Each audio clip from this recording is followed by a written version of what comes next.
summa cum laude. Tama po? Tama po? Magna 9 years.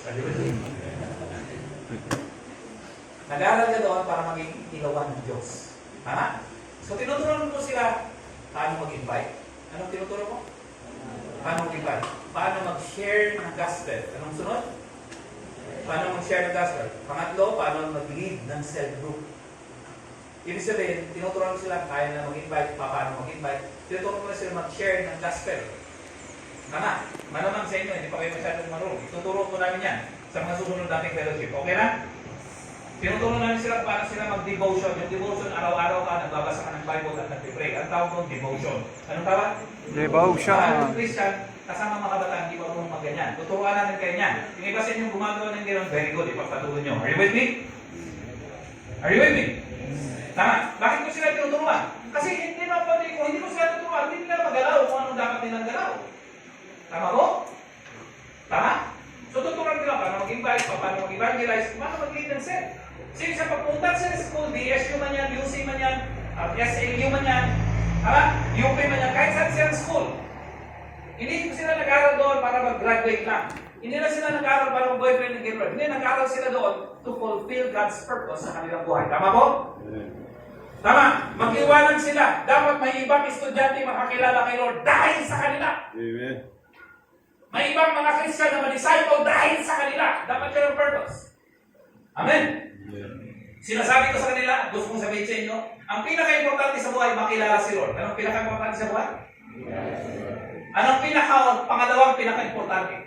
Kung ang pinaka-importante makilala si Lord, ang pangalawang pinaka-importante, ipakilala si Lord sa iba. Malinaw? Malinaw po? So, ang pinaka-importante na decision na gagawin ng isang tao, makilala si Lord. Kasi pag wala si Lord sa buhay mo, anong purpose mo sa buhay? Wala. Mag-aaral ka, bakit ka nag-aaral? Tama? Walang purpose. Tama po ba mga kapatid? Are you with me? Are you with me? Tama? Alala niyo sa John chapter 15? Alala niyo po yung sabi ni Jesus Christ, I am the vine, my Father is the husbandman. Ako sabi niya, ang puno ng iubas, kayo ang mga sanga. Ano daw tayo? Sanga. Sanga. Ibig sabihin, sabi niya, if you remain in me and my words remain in you, you will bear much fruit. Dahil kayo ang mga sanga, sabi niya, hindi pwedeng ihiwalay kayo sa puno. Kasi kung wala kayo sa puno, wala kayong nutrients na manggagaling sa puno at sa roots. So ang sanga, hindi siya magtatagumpay, hindi siya makakapamunga outside the roots and outside the vine. Malinaw? Malinaw? So ang tao wala sa Diyos, wala siyang relasyon sa Lord, automatic na hindi magiging matagumpay ang kanyang buhay. Kahit matagumpay siyang engineer, kahit magaling siyang teacher, wala siyang purpose eh. Kasi ang purpose nandun kay Lord. Malinaw po ba mga kapatid? Amen. So ang pinaka-importante mangyari sa buhay ng tao, makilala si Lord. Ang pangalawang pinaka-importante, ipakilala si Lord sa iba. Nakilala mo si Lord, kung hindi mo pinakilala, hindi mo ginagawa ang pinaka-importante. Yung pangalawang pinaka-importante. Purpose. Amen? Amen po? Pag hindi nyo pinakilala si Lord sa ibang tao, hindi ko nag-evangelize, wala kang karapatan na mabuhay. Kasi kung ang purpose na natin makapunta sa langit, pagkakilala mo kay Lord, mamatay ka na kagad para punta ka na sa langit. Tama po? Pero bakit na tayo buhay dito? Kasi ang gusto ng Lord, pakilala siya sa inyo. Amen? Amen? Amen. So, okay lang ang kwento? Pastor, pag nagkwento ka, hahaba pa eh. Ganun talaga, para mamaya kain na lang tayo. Amen? Nandito po kayo bilang mga kabataan. Kasi, minahal kayo ng Diyos, niligtas niya kayo sa aking kasalanan. Tama po ba mga kayo? Ganun din ang kanyang purpose ito. Pagkatapos niya tayong iligtas, gusto niya tayong gamitin para magligtas din kita. Tama ba ito? Amen? Many years ago, may isang farmer. Anong meron? Farmer sa Argentina. Saan pong lugar? Argentina. So habang siya nag-aaral doon sa Argentina, nakita niya ang isang ibon. At ang ibon na yon ay igul. Ano po yung ibon? Igul na naman. So, basta talaga. Marami akong kwento tungkol sa igul. Amen? So nakita niya po yung eagle, hindi po makalipad. Ibig sabihin po, nasugatan. Malamang sinira ng mga hunters, tinamaan yung pakpak, hindi na nakalipad. So nandun po, nakahandusay yung agila. Sabi niya, tama, wala kami pang ulam. Sabi ng partner, gagawin kitang pinigdikan. Are you with me? Yes. So inuwi niya para patayin. Nung kakatayin niya, nahumaling siya sa balahibo ng eagle. Are you with me? Kasi ang ganda ng balahibo ng eagle eh. Sa English, balahibs. Balahibs. Ano mo sa English? Tinuruan. Pastor, sino nagturo sa inyo ng English balahibs? Si Pastor Bell. Amen. So ang ginawa niya, sabi niya, hindi ko napapatayin kung nagila sa akin. Ang ginawa niya po, ginamot niya yung sugat ng eagle. Anong ginawa? Hanggang sa ito ay tuwa. Ito na. Siyempre, dapat pakakawalan niya yung eagle. Pero nahumaling siya sa balahibo ng eagle. Ang ginawa niya, tinalian niya yung akila. At itinali sa kanilang pagbuhay. Parang sigurado niya, ang eagle kasi malakas eh. Parang sigurado niya hindi makahulat push yung akila. Ang pinantali niya, kadena. Alam niyo yung kadena? Sa English, cadence. Tingnan, nakabalik lang. Pinantali niya kadena. So araw-araw nang ginawa ng Diyos, nagbuhulat-pus yung akila lumilipad, hindi siya nakakalipad kasi malakas yung kadena. After 3 years, ilan? 3 years. By the way, ang akila po namumuhay ng 40 years. Pagkatapos ng 40 years, yung kanyang balahibo, magiging thick na siya, yung kanyang beak, gagano na, hindi na makakadagit ng gusto, nakakaulat-pus yung pagdagit. Ang gagawin ko ng akila after 40 years, tatanggalin niya ang kanyang balahibo isa-isa. At ang kanyang claw, alam niyo yung claw, no? Yung kanyang claw, ay aanan niya sa bato hanggang sa ito'y maputol. Ang kanyang beak, ganun din po, ihahampas siya sa bato hanggang sa maputol. Putol yung beak, putol yung claw, nahubod-hubod niya kanila, magtatago po siya sa tuba.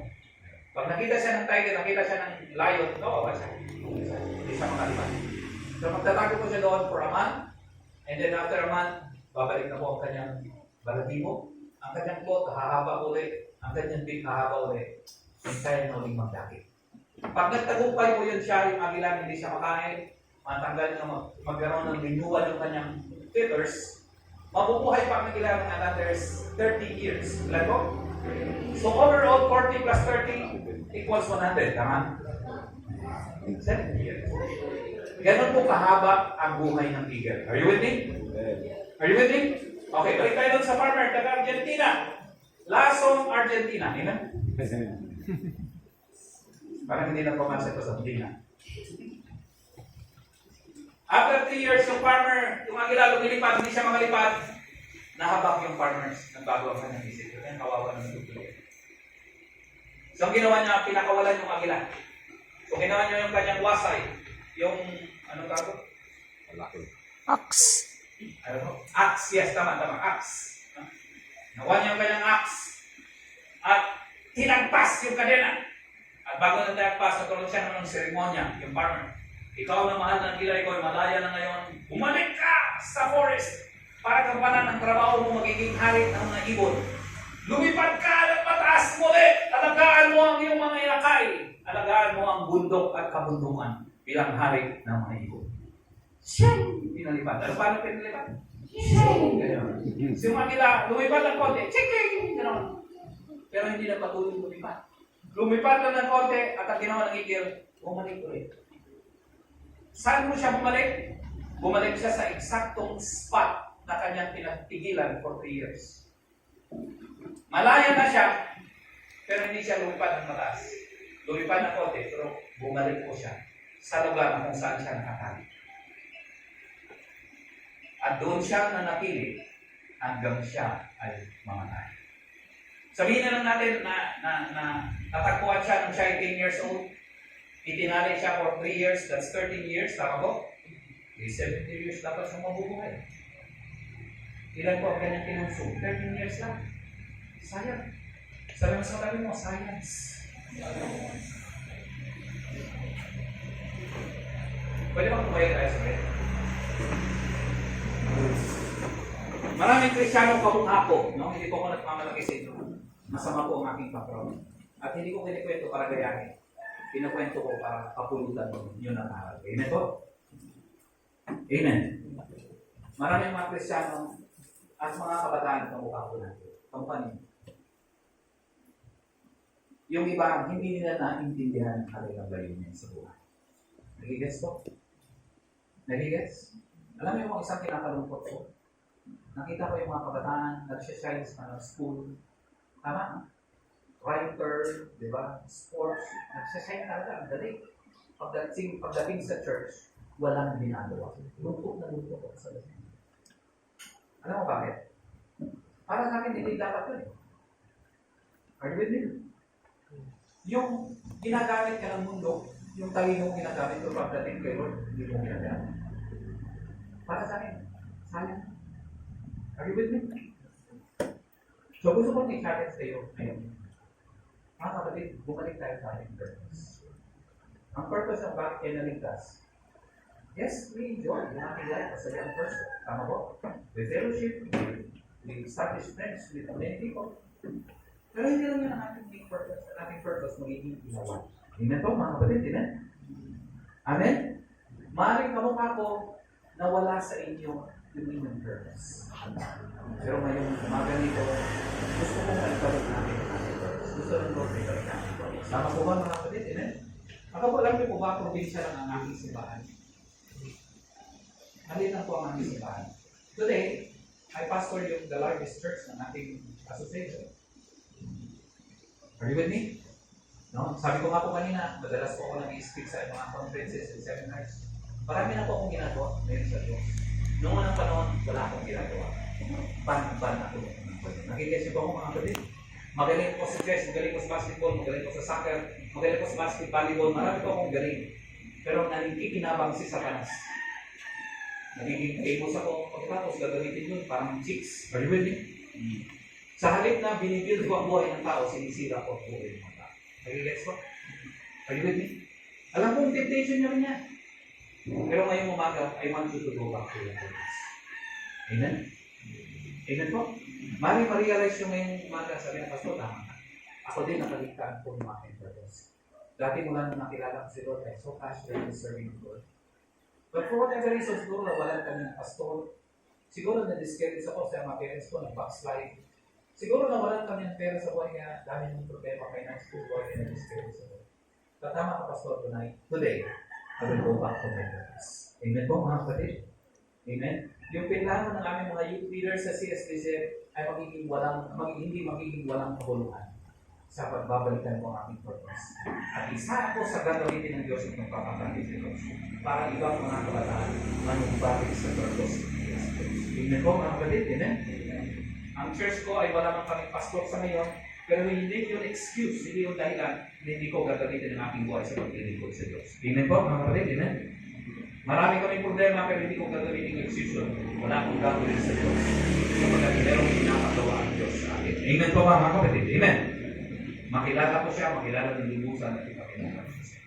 So kung kayo po yun, mga kapatid, gusto ko pong mag-commit kayo po, Lord. Ganito po ang pananaw ko.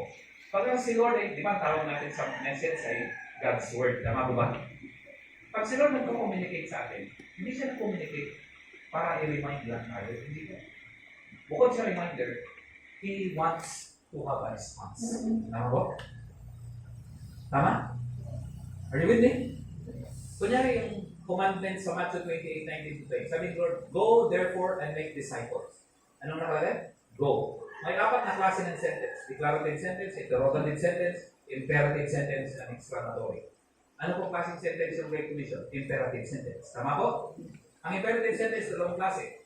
Request and command. Ano pong ibig sabihin? Request and command. Ano sa tingin nyo ang Great Commission? Go therefore and make disciples. Ano is that? Request? Command. Command? Mali na. So pag si Lord, kami humayo ka at mangalap ng kaluluwa. Tama po? Share the gospel. Pag hindi mo ginawa yun, sa mata ng Diyos, disobedient ka. Tama? So hindi nyo pwedeng sabihin, Pastor, siguro naintindihan Lord, hindi wala kaming pastor. Tama. Pero marami din mga churches, walang pastor. Amen? Amen? Amen. Hindi yun excuse. Mahal ko po kayo, kaya nag-pray sa manang heart. Amen. Amen. Kasi kung hindi namin gagawin ito, mapapariwala tayo sa purpose. Ako, anak ko ng pastor, mapariwala ko. Ayaw ko po mangyari sa inyo. I love you so much. Yung mga tinuruan ko magpariwala, hindi ba sa kanila din na napapalik na sila ng buhay. Kahit anong pagsisisi ko, kanya nila, hindi ko na mapapalik. Alam mo kung saan ako makakabawi? So, are you with me? Amen? Makakabawi ako sa mga kabataan ngayon sa future ng kabataan. Kaya I'm sharing with passion. Kasi gusto ko po makatulog sa mga kabataan ngayon. Amen? Amen? So siguro, nandito kayo ngayon at pangangako kayo kay Lord, Pastor. Nangangako kay Lord na babalik ako sa aking purpose. Nakaligtaan din mismo. So please pray for me. I'll go back to my purpose. I will serve God with all of my heart, with all of my strength. Hindi ko gagamitin ng excuse. Wala kami pastor, marami kang problema sa church. Hindi yung excuse. Kasama ko ang Lord, kasama ko ang Holy Spirit. Amen po, mga kapatid. Amen. Tutulungan ako ni Lord. Mangyayari, magagamit ko ang aming full potential because I will serve God. If that is you, I want you to raise your right hand. Sige lang po, walang mahiyaan ka ba? Hindi kayo mahiyaan. Sige lang po, mga kapatid. Commit ka kay Lord. Sige lang po, raise your right hand. Amen. Tama, tama. Sige po, palakpan po natin kayo, mga kapatid. Nahilig ko sa basketball. Kami pag nakaka-shoot kami, sinapalapakan ng tao, tama? Basketball lang yun, sports lang yun. Tama?